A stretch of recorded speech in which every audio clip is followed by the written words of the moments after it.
everyone. I'm a third-year graduate student in the Master's of Landscape Architecture program. I'm going to briefly talk about my travels in the Caucasus this summer. Beyond the heritage professionals, scholars, and trail builders that I met along my trip, I'd like to thank Christy Yerevan, Justin Parsher, and Jake Boswell for assistance in developing a proposal, as well as the Knowlton School and the Columbus Foundation for this opportunity. Beyond my research on the Transcaucasian Trail, which I will present today, this ARTA grant enabled me to extend my stay in the Caucasus through a summer internship with Tbilisi-based design firm Isthmus Group. Working on projects throughout the region prior to my independent research afforded an excellent introduction to the culture and landscapes of Georgia. The Caucasus Range stretches from the Black to the Caspian Sea, crossing portions of Georgia, Armenia, Azerbaijan, and Iran. Broad variations in climate, altitude, and geophysical conditions produce a dramatic diversity of landscape types, placing it amongst the ranks of the world's few biodiversity hotspots. Remnants of the Colchis, Persian, Roman, Ottoman, and Russian empires structure this multi-ethnic and multilingual region. In the 1990s, after the secession of Armenia, Georgia, and Azerbaijan from the Soviet Union, the region was in turmoil, consumed by war and economic crisis. In the last decade, a growing body of transnational NGOs have sought to leverage the region's cultural and natural assets for tourism as a tool for peacekeeping and economic growth. In 2015, one such NGO, the Transcaucasian Trail Association, proposed to connect the Caucasus region via a long-distance trail network with a mission to improve access to the region's diverse natural and cultural heritage assets, to encourage its preservation, purporting to benefit both local communities and trail users through the development of sustainable tourism.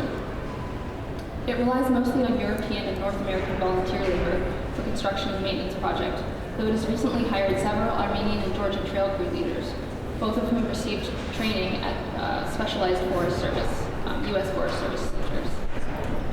While the Transcaucasian Trail is far from complete, the first two pieces opened in the summer of 2018.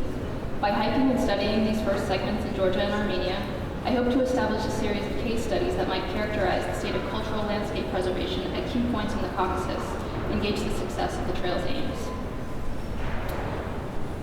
I began my hike in the remote Svaneti region of northwestern Georgia, characterized by villages of defensive stone tower houses dating from the 11th century. Each is situated in the valleys below the jagged peaks and glaciers of the greater Caucasus. The trail unfolds in their shadow, crossing 5 major mountain passes. Much of this section of the route is not new. It is mostly comprised of a patchwork of long-established horse and shepherd's trails. The TCT's interventions in this region have primarily been to connect, waymark, and perhaps most significantly, publicize the route. Each section of the 5-day journey begins with a challenging climb through deep forested valleys, culminating in dramatic views from high ridgeline meadows, and concluding with a winding descent. Clusters of spawn villages dot these valleys at regular intervals along the trail, which have established themselves as overnight rest stops for hikers.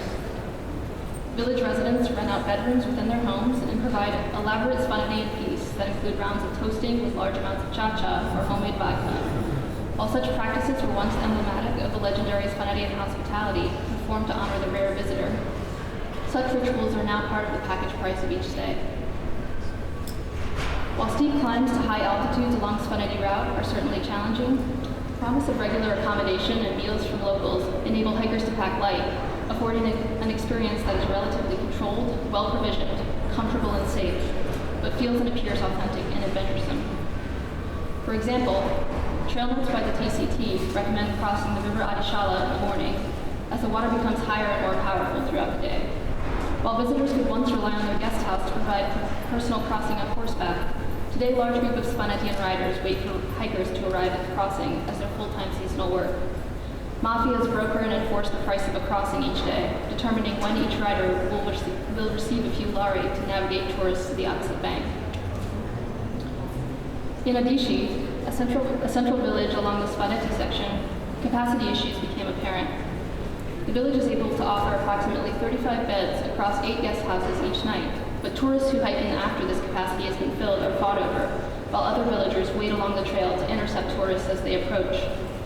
While extreme isolation and punishing climatic conditions once provided a basis for unity and cooperation, the transition from subsistence farming to an economy reliant upon tourism has created competition between members of once close-knit communities. This transition has also led to occasional food shortages in the villages. While some residents still keep a few cows or grow potatoes, fresh meat, vegetables, and other goods arrive a few times a week on vans from Mestia, pending navigable road and weather conditions.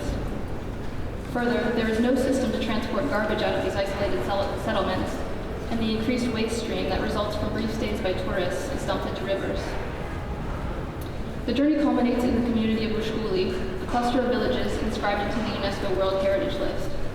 Just outside the villages, the trail descends from the mountainside to meet with the newly constructed state access road. While some tourists choose to hike into Ushkuli, the majority arrive by four-wheel drive taxi. It is at this point of the journey that issues of touristic incursion became most apparent, where the illusion of an authentic society living at the edge of time becomes increasingly complicated. UNESCO has recently listed Ushkuli as a heritage site at risk, condemning what it calls the incongruous architecture of new guest houses and bars constructed by spawns to meet the growing tourist market.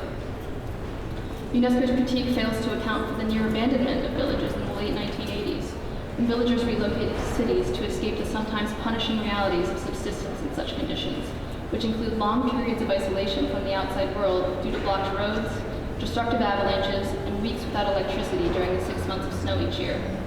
Only about a decade ago, as Georgia began to market itself as an adventure tourism destination, did some villagers return, at least for the high tourist seasons, to care for and preserve the life of these villages.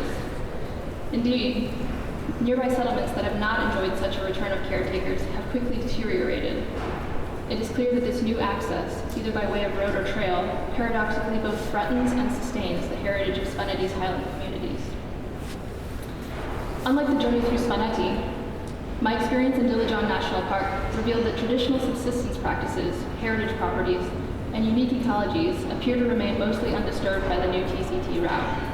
Instead, challenges manifest for users of the trail due to issues of maintenance, waymarking, and access to food and water.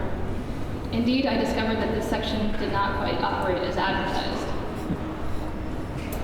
This leg of the TCT is characterized by passage through ancient broadleaf forests with long ridgeline hikes along limestone escarpments, passing through two iconic 10th century monastery sites and the small alpine spa town of Dilijan. Due to the remoteness of long stretches of trail between the monasteries, the trail notes for this section advise that hikers should be prepared to be self-sufficient for several days at a time. Guest houses do not dot the route.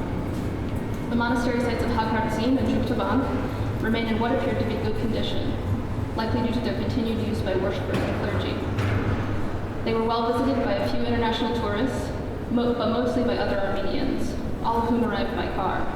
In fact, in 5 days, I did not encounter a single other hiker along the trail.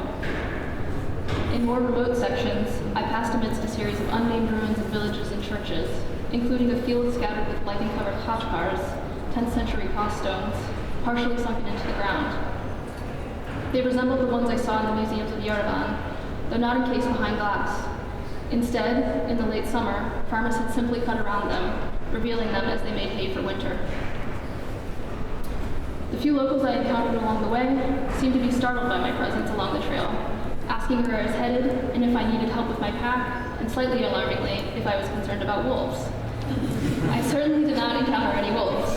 However, a second close shave with a Caucasian shepherd, large guard dogs, kept to protect against them, I began the practice of loudly yelling, "Barabrez," the Armenian greeting, to announce my presence as soon as a farm appeared on the horizon. Strange looks received for that. Trail notes rather ominously advise keeping a large rock in hand, just in case.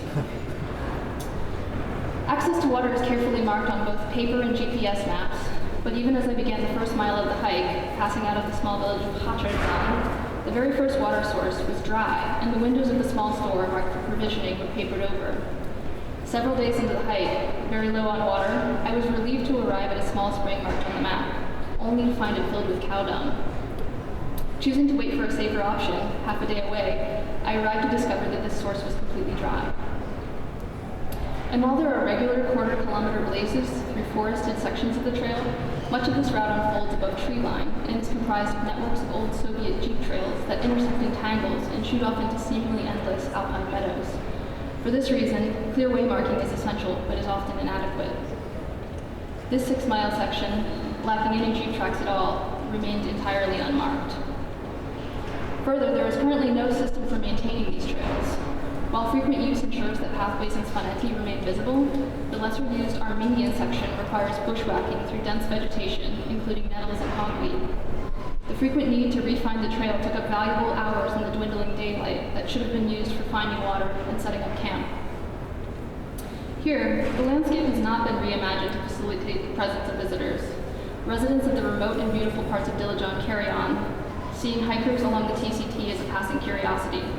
It is not yet clear if Dilijan is fated to see the same changes that have unfolded along other sections of the trail, though it is apparent that this section of the route still requires development as a reliable tourist infrastructure. It is not clear what is best for the future of this landscape.